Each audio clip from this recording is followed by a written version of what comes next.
नमस्कार मित्रांनो, मी अमर स्पर्धा मित्र चॅनलमध्ये आपलं स्वागत करतो. लर्न इंग्लिश थ्रू स्टोरी या सिरीजच्या माध्यमातून आपण व्होकॅब्युलरी कशी इम्प्रूव्ह करायची तसेच पार्ट ऑफ स्पीच कसे इम्प्रूव्ह करायचे हे शिकणार आहोत. चला तर मित्रांनो, आजच्या आपल्या नवीन स्टोरीला सुरुवात करूया.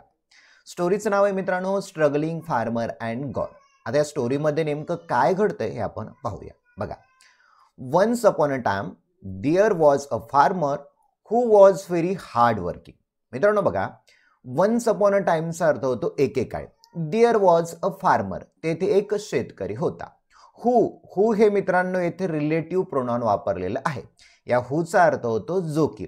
म्हणजे या पूर्ण वाक्याचा अर्थ होतो बघा, देअर वॉज अ फार्मर, तेथे एक शेतकरी होता जो की खूप हार्डवर्किंग म्हणजे मेहनती कष्टाळू होता. Next, he used to grow crops in the fields with great effort and take care of them. मित्रांनो येथे युज्ड टू ची रचना आलेली आहे. मित्रांनो युज्ड टू केव्हा वापरतात? जेव्हा भूतकाळातील आपल्याला एखादी सवय सांगायची असेल तेव्हा युज्ड टू वापरतात. आणि युज्ड टू समोर नेहमी क्रियापदाचं पहिलं रूप वापरतात, म्हणून ग्रो हे पहिलं रूप वापरण्यात आलेलं आहे. बघा आता, he used to grow crops in the fields. Fields म्हणजे शेत. ओके, इन हे प्रिपोजिशन, इनचा अर्थ होतो मध्ये. त्याला शेतामध्ये पीक उगवण्याची सवय होती असं आपण म्हणूया, किंवा तो शेतामध्ये पीक उगवायचा. With great effort. Great effort म्हणजे खूप परिश्रमाने मेहनतीने तो शेतामध्ये पीक उगवायचा. And take care of them, आणि त्या पिकाची तो टेक केअर घ्यायचा म्हणजेच काळजी घ्यायचा. पुढे बघा, but often his crops would fail due to natural disaster. But often, मित्रांनो बटचा अर्थ होतो परंतु, ऑफनचा अर्थ होतो अनेकदा. परंतु अनेकदा हिज क्रॉप्स, त्याचं शेत, वुड फेल. मित्रांनो येथे सुद्धा युज्ड टू प्रमाणे वुडचा वापर भूतकाळातील सवय सांगण्यासाठी वापरण्यात आलेला आहे. आणि येथे वुड किंवा युज्ड टू नंतर तुम्हाला क्रियापदाचं पहिलं रूप वापरावं लागतं, म्हणून फेल हे क्रियापदाचं पहिलं रूप वापरण्यात आलेलं आहे. मित्रांनो या फेलचा अर्थ होतो येथे नुकसान या अनुषंगाने अर्थ. फेलचा एक अर्थ होतो नापास होणे, अनुत्तीर्ण होणं, आणि येथे नुकसान होणं असा अर्थ होतो. बघा पूर्ण अर्थ, बट ऑफन हिज क्रॉप्स, परंतु अनेकदा त्याचं शेत किंवा त्याचं जे पीक होतं ते नुकसानीमध्ये जायचं. ड्यू टू कशामुळे? तर नॅचरल डिझास्टर. मित्रांनो नॅचरलचा अर्थ होतो नैसर्गिक, डिझास्टर म्हणजे आपत्ती किंवा संकट. मग नैसर्गिक आपत्तीमुळे त्याचं पीक अनेकदा नुकसानीमध्ये जायचं. ओके, पुढे बघा, sometimes there would be drought, sometimes excess rain, sometimes scorching sun and sometimes storms. बघा अर्थ, sometimes म्हणजे कधी कधी, there would be. मित्रांनो would be चा अर्थ झालाय एखादी शक्यता सांगायची, पॉसिबिलिटी. मग कधी कधी त्याच्या पिकाचं नुकसान कशामुळे व्हायचं? तर शक्यता काय होती? तर ड्रॉट व्हायचा. ड्रॉट म्हणजेच काय? तर दुष्काळ. अवर्षण म्हणजे पाऊस न पडण्याची स्थिती, त्याला म्हणूया आपण ड्रॉट, दुष्काळ. समटाइम्स कधी कधी, एक्सेस रेन.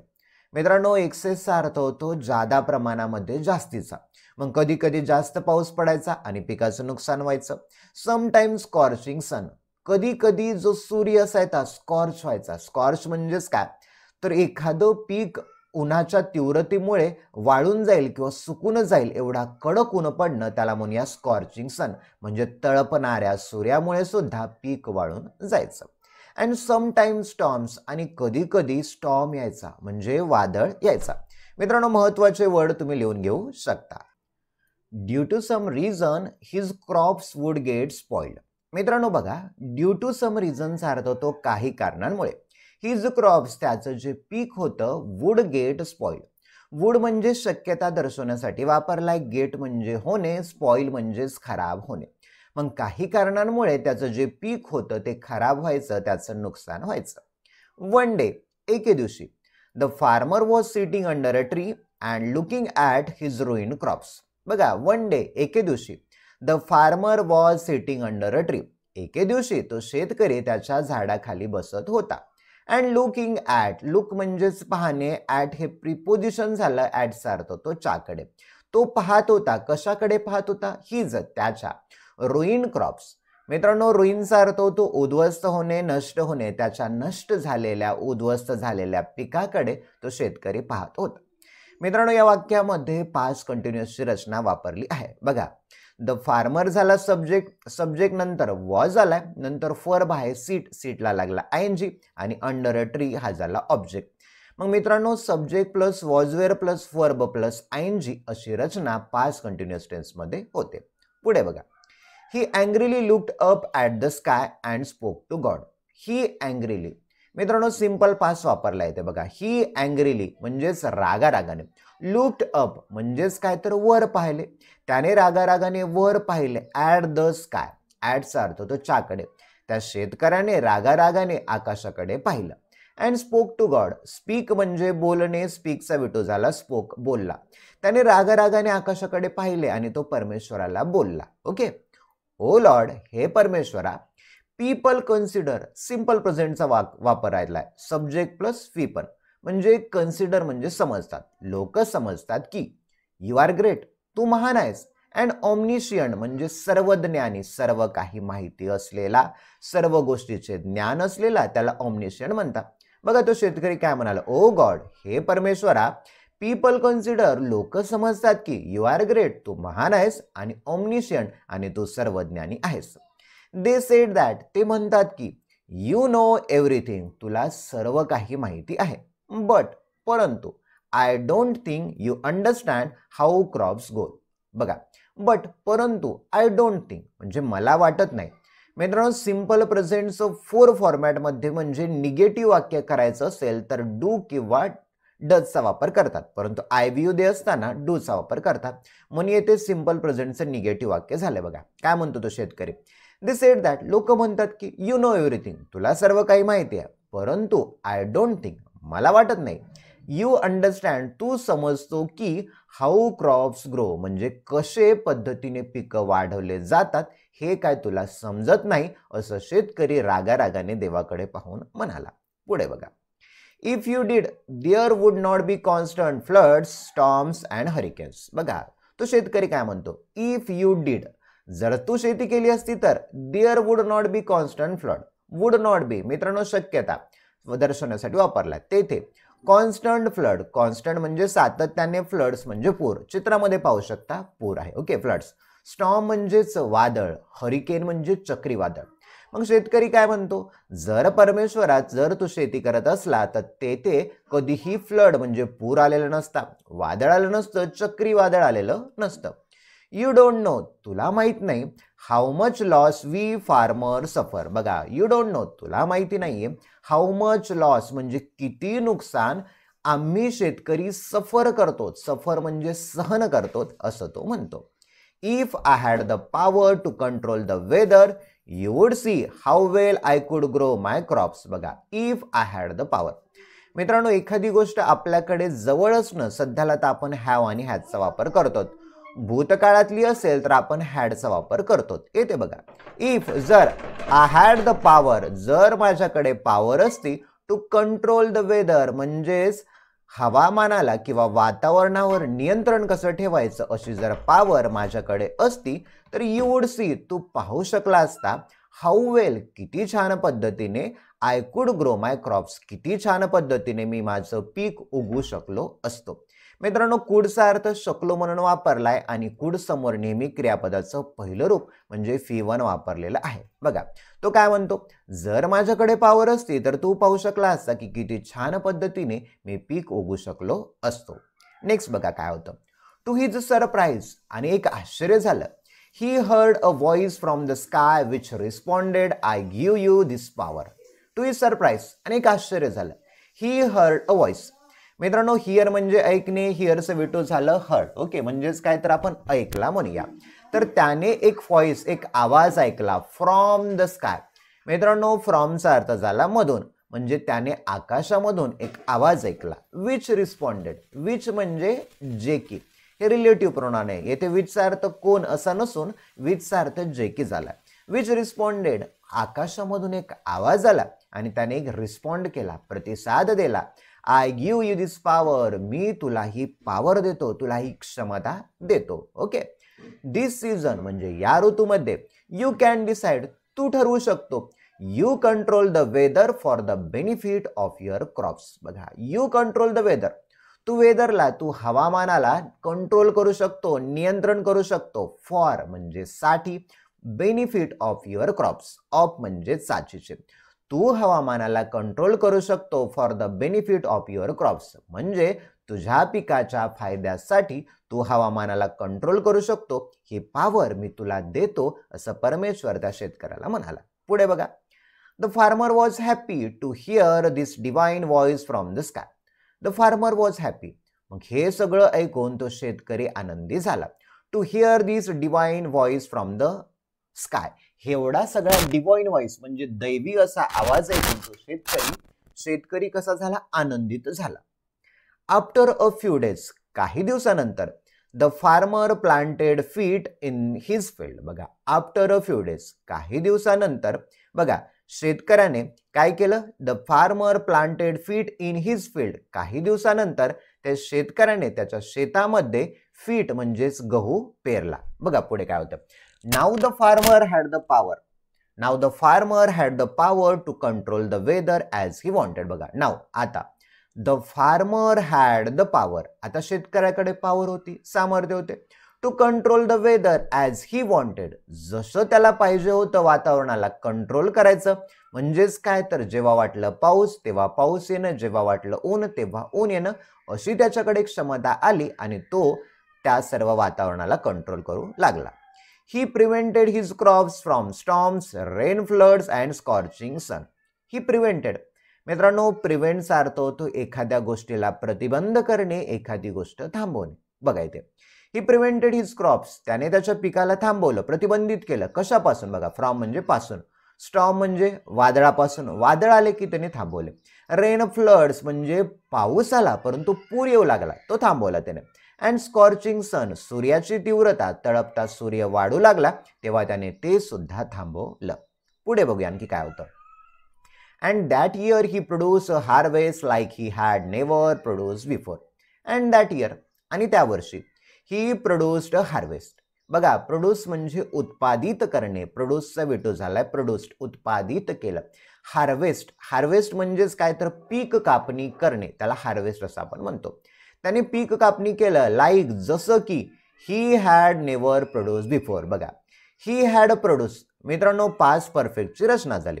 सब्जेक्ट झाला ही नंतर हॅड वापरला, प्रोड्यूसचा V3 वापरला. बघा, त्याने अशा पद्धतीने पीक काढलं जे की यापूर्वी कधीही उत्पादित झालेलं नव्हतं. पुढे बघा काय होतं. The farmer was happy. Farmer मग आनंदी झाला.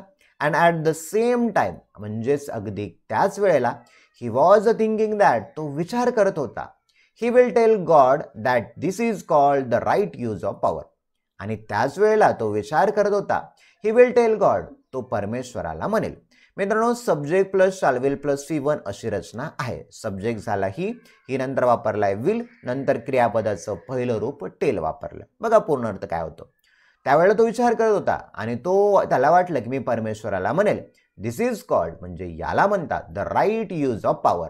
ऑफ म्हणजे चाचीचे, राईट यूज म्हणजे योग्य वापर. त्याला वाटलं की आता मी परमेश्वराला म्हणेल की याला म्हणतात पॉवरची म्हणजेच सामर्थ्याचा खरा उपयोग कसा करायचा, असं तो म्हणू लागला. After a few more days when the crop was ready to be harvested, the farmer started harvesting the crop with great enthusiasm. बघा, after a few more days म्हणजे काही दिवसानंतर, when the crop was ready to be harvested. बघा, जेव्हा ते crop ready होतं, तयार होतं, कशासाठी? हार्वेस्ट करण्यासाठी, कापणी करण्यासाठी. The farmer started harvesting the crop. मग शेतकऱ्याने त्या पिकाची कापणी करायला सुरुवात केली. कशी? With great इंथुजियाझम. ग्रेट म्हणजेच खूप मोठं, महान, इंथुजियाझम म्हणजे उत्साह. मग त्या शेतकऱ्याने उत्साहाने आपल्या पिकाची कापणी करायला सुरुवात केली. But as soon as he started harvesting he was puzzled. बघा, बट परंतु, ॲज सून ॲजचा अर्थ होतो होताना होताच किंवा एखादी गोष्ट घडताना घडता. But as soon as he started harvesting, जसं त्यानं हार्वेस्ट करायला, कापणी करायला सुरुवात केली, ही वॉज पझल्ड. मित्रांनो, पॅसिव्ह व्हॉइसची रचना आहे. ही वॉज पझल्ड, सिंपल पास्ट मधलं पॅसिव्ह व्हॉइस आहे. ओके. मग जसं त्याने पिकाची कापणी करायला सुरुवात केली तेव्हा तो गोंधळात पडला. आता पुढे पाहूया कशामुळे गोंधळात पडला. बघा, he noticed that there was no feet but just empty husk. बघा, he noticed that, म्हणजे त्याच्या लक्षात आलं. नोटीस म्हणजे एखादी गोष्ट लक्षात येणे. मग त्याच्या लक्षात आलं, दॅट म्हणजे की देअर वॉज नो फीट. कापणी करत असताना त्याच्या लक्षात आलं की तेथे फीट नव्हतं, गहू नव्हतं, बट जस्ट एम्प्टी हस्क. फक्त त्याच्यामध्ये एम्प्टी रिकाम्या हस्क होत्या, म्हणजे टरफल होत्या. मित्रांनो पाहू शकता चित्रामध्ये हे गव्हाचं आहे. ओके, गव्हाचं पीक आहे. त्या गव्हाच्या पिकामध्ये फक्त त्याचे काय होते, वरचं होतं, टरफल होतं, मध्ये फीट नव्हतं, धान्य नव्हतं, ग्रेन नव्हतं. The plants were huge. सगळे झाडे ह्यूज होते, मोठे झालते. And should have produce a great crop. मित्रांनो शुड हॅवची रचना वापरली. शुड हॅव नंतर क्रियापदाचं फी3 म्हणजे तिसरं रूप नेहमी वापरतात. शुड हॅवचा अर्थ होतो एखादी गोष्ट करायला पाहिजे, हवी होती हे सांगण्यासाठी वापरतात. मग येथे अर्थ काय होतं बघा. प्लांट्स वर ह्यूज, ते झाडं मोठे होते. And should have produce a great crop.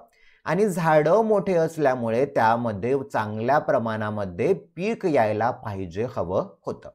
But परंतु there was no wheat at all.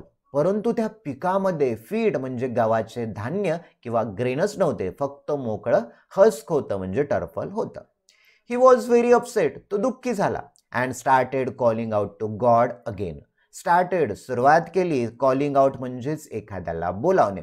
मग तो दुःखी झाला आणि त्याने परमेश्वराला बोलवायला सुरुवात केली.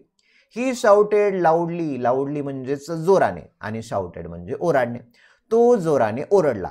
ओ लॉर्ड, हे परमेश्वरा, have you punished me. Have you punished me. मंत्रांनो याचा अर्थ होतो तू मला शिक्षा केलेली आहे का.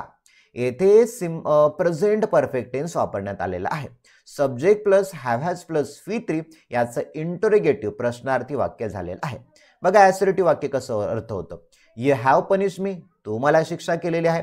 Interrogative have you punish me, तू मला शिक्षा केलेली आहे का. बघा तो परमेश्वराला म्हणतो की बाबा तू मला शिक्षा केलेली आहे का. पुढे काय होतं बघा. Then a voice came from above. Came from म्हणजेच आला, अबो म्हणजेच काय तर वरून. मग त्या क्षणाला वरतून एक आवाज आला. I have not punish you. मी तुला शिक्षा केलेली नाहीये. Okay, rather you are responsible for this. तूच त्यासाठी रिस्पॉन्सिबल आहेस, जबाबदार आहेस, असा वरून आवाज आला. You did not give your plants a chance to struggle. You did not give your plants. मित्रांनो येथे सिंपल पास्टचं निगेटिव्ह वाक्य. सिंपल पास्टचं वाक्य निगेटिव्ह बनवत असताना डिड वापरतात आणि डिड सोबत नेहमी क्रियापदाचं पहिलं रूप वापरतात. मित्रांनो याला फॉरवर्डमध्ये तुम्हाला करून सांगतो बघा. आता यू गेव. ओके, म्हणजे तू दिलं. प्रश्न विचारताना डिड यू गिव्ह होतं आणि negative you did not give म्हणजे हे इथे आलेलं आहे. मग तो काय म्हणतो बघा. You did not give your plants to chance to struggle. Chance म्हणजे संधी, स्ट्रगल म्हणजे संघर्ष. मग परमेश्वर म्हणतो की तू तुझ्या झाडांना संघर्ष करायची संधी दिली नाही. You did not let them to face storms, endure heavy rains or withstand the scorching sun. You did not let them. मित्रांनो लेटचा अर्थ होतो एखादी गोष्ट करण्याची परवानगी देणे. मग तो काय म्हणतो बघा. तू तुझ्या झाडांना स्टॉर्म्स म्हणजे वादळांना फेस करायला म्हणजे तोंड द्यायला शिकवलं नाही किंवा परवानगी दिली नाही. एंड्युअर हेवी रेन्स. ते हेवी रेन्स म्हणजे मुसळधार पाऊस सुद्धा एंड्युअर म्हणजे सहन करू शकले नाही किंवा तू त्यांना सहन करायला दिलं नाही. Or withstand the scorching sun. Scorching sun म्हणजे तळपत्या सूर्यामध्ये ते विथस्टँड म्हणजे तग धरून शेतामध्ये उभे राहू शकण्याची सुद्धा तू त्याला संधी दिली नाही. You protected them from every challenge. तू त्यांना प्रोटेक्ट केलं, त्यांचं संरक्षण केलं. फ्रॉम एव्हरी चॅलेंज, प्रत्येक चॅलेंज, प्रत्येक आव्हानापासून तू त्या पिकांचं संरक्षण केलं. That's why. याच कारणामुळे all the plants remain hollow inside. याच कारणामुळे सर्व जे पीक होतं, सर्व जे झाडे होते, रिमेन राहिले, हॉलो इनसाइड म्हणजे आतमधून सगळे हॉलो राहिले म्हणजेच पोकळ राहिले. त्याच्यामध्ये एकही धान्याचा दाना नव्हता. When plants face storms, heavy rains and sunshine, they struggle and develop strength. बघा, व्हेन प्लांट्स फेस स्टॉर्म, जेव्हा ते झाडं फेस करतात स्टॉर्मला, वादळांना तोंड देतात, हेवी रेन मुसळधार पावसाला तोंड देतात आणि सनशाईन सूर्याला सुद्धा सामोरे जातात. दे स्ट्रगल, त्यावेळेला ते स्ट्रगल करतात, संघर्ष करतात. अँड डेव्हलप स्ट्रेंथ, आणि ते एक प्रकारची मजबूती, एक प्रकारची ताकद स्वतःमध्ये विकसित करतात, डेव्हलप करतात.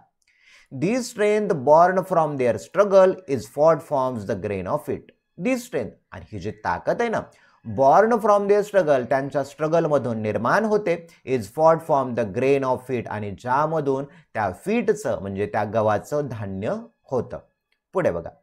You did not let them go through the tough times that you would have strengthen them. मित्रांनो, येथे सुद्धा शुड हॅव प्रमाणे वुड हॅव वापरला आणि येथे सुद्धा फित्री याचा अर्थ झालाय. म्हणजे एखादी गोष्ट करू शकला असता या अर्थाने वुड हॅव वापरलं. बघा पूर्ण अर्थ. You did not let them to go through the tough times. Go through म्हणजेच जाणे. तू तुझ्या पिकांना टफ टाइम्स म्हणजे कठीण परिश्रमातून, अवघड परिस्थितीतून जाऊ दिलं नाही. त्यामुळे that would have strengthen them, ती परिस्थिती त्यांना स्ट्रेंथन मजबूत करू शकली असती. All the husk remain hollow because you did not late your plant struggle. All the husk, सर्व काही जे हस्क आहे, सर्व काही जे टर्फल आहेत ते हॉलो राहिले, पोकळ राहिले. बिकॉज यू, तुझ्यामुळे, कारण तू तुझ्या प्लांटला स्ट्रगल करू दिलं नाही. If we see in our life, जर आपण आपल्या आयुष्यामध्ये सुद्धा हीच सिच्युएशन पाहिली, then we will find that, मग आपल्या असं लक्षात येईल की the struggles and challenges are necessary for our growth. Struggles, संघर्ष, आणि चॅलेंजेस, आव्हानं, हे आवश्यक आहेत फॉर आवर ग्रोथ, आपल्या आयुष्याच्या वाढीसाठी किंवा ग्रोथसाठी. Just as crops need to face harsh condition to become strong and fruitful. ज्या पद्धतीने पिकांना हॅर्श कंडिशन म्हणजे कठोर किंवा वाईट परिस्थितींना फेस जावं लागतं, कशासाठी? टू बिकम स्ट्रॉंग, मजबूत होण्यासाठी, आणि त्यांचं पीक फ्रुटफुल म्हणजे फलदायी येण्यासाठी. त्याच पद्धतीने माणसाचं सुद्धा सेम असतं. People need to go through difficulties to grow and develop. People need to, लोकांना सुद्धा गरज आहे, टू गो थ्रू डिफिकल्टीज, अवघड परिस्थितीमधून जाण्याची. कशासाठी? तर ग्रो होण्यासाठी, विकसित होण्यासाठी, आणि स्वतःला डेव्हलप करणं, स्वतःला मोठं करणं, यासाठी आवश्यकता असते. मित्रांनो, ही स्टोरी झाली. स्टोरीमधले महत्त्वाचे वर्ड बघा. नॅचरल डिझास्टरचा अर्थ होतो नैसर्गिक आपत्ती. ड्रॉटचा अर्थ होतो दुष्काळ किंवा अनावृष्टी. स्कॉर्चिंग सनचा अर्थ होतो कडक सूर्य, रंग, स्वाद इत्यादीमध्ये बदल व्हावा, इतपत भाजणं, होरपळणं, याला स्कॉर्चिंग म्हणू शकता. स्टॉर्मचा अर्थ होतो वादळ. स्पॉइल्ड, स्पॉइल्ड, स्पॉइल्ड, तिन्ही रूप आहेत. याचा अर्थ होतो एखादी गोष्ट खराब होणे. ऑमनिशियंटचा अर्थ होतो सर्वज्ञानी. फ्लडचा अर्थ होतो पूर असणे. हरिकेनचा अर्थ होतो चक्रीवादळ. लॉसचा अर्थ होतो नुकसान होणं. नेक्स्ट बघा. हिअर, हर्ड, हर्ड, याचा अर्थ होतो ऐकणे. तिन्ही रूप आहेत. रिस्पॉन्ड, रिस्पॉन्डेड, रिस्पॉन्डेड, याचा अर्थ होतो प्रतिसाद देणे. वेदरचा अर्थ होतो हवामान. वीटचा अर्थ होतो गहू. प्रिव्हेंटेड म्हणजे प्रतिबंधित करणे. हार्वेस्ट म्हणजे पिकांची कापणी करून ते गोळा करून घरी आणणं, त्याला म्हणायचं हार्वेस्ट करणं. इंथुजियाझमचा अर्थ होतो उत्साह. एंड्युअरचा अर्थ होतो सहन करणं. हॉलोचा अर्थ होतो पोकळ. पझलचा अर्थ होतो गोंधळलेला. हसचा अर्थ होतो टर्फल किंवा टर्फल काढणे किंवा साल. हॅर्सचा अर्थ होतो कठोर किंवा कटू वाटणारा. फ्रुटफुलचा अर्थ होतो फलदायी किंवा फायदेशीर. तर मित्रांनो, ही होती अत्यंत महत्त्वाची स्टोरी, महत्त्वाचे वर्ड, महत्त्वाचे ग्रामर स्ट्रक्चर. व्हिडिओ जर आवडला असेल तर व्हिडिओला लाईक करा, चॅनलला सबस्क्राईब करायला. तुम्हाला अशाच प्रकारचे व्हिडिओ पाहायचे असतील तर तुम्हाला आपल्या व्हॉट्सअप ग्रुपला किंवा टेलिग्रामला जॉईन व्हायचं असेल तर त्याची लिंक तुम्हाला डिस्क्रिप्शनमध्ये मिळून जाईल. चला तर मित्रांनो, येथेच थांबूया. Thank you for watching this video.